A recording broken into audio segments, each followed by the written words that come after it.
dicho. ¿Qué tengo aquí? Qué lindo es un tesoro que descubrí.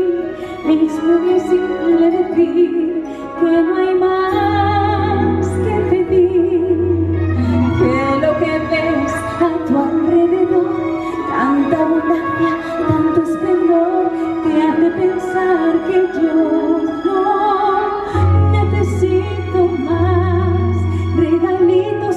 Sí tengo miles, aunque a veces no sepa qué son. ¿Quieres unos más equipops? Me dice, tengo 20. Yo le he dicho que no. Pero yo, en verdad, quiero más.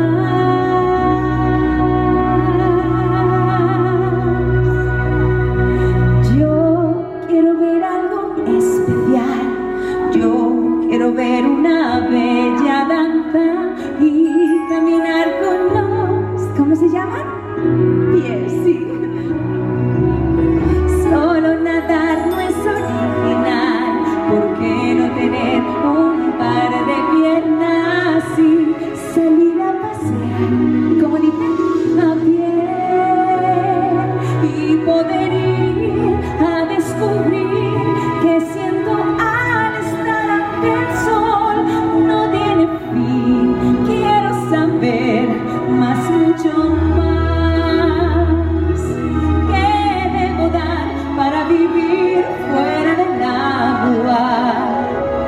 ¿Qué hay que pagar para un día completo estar?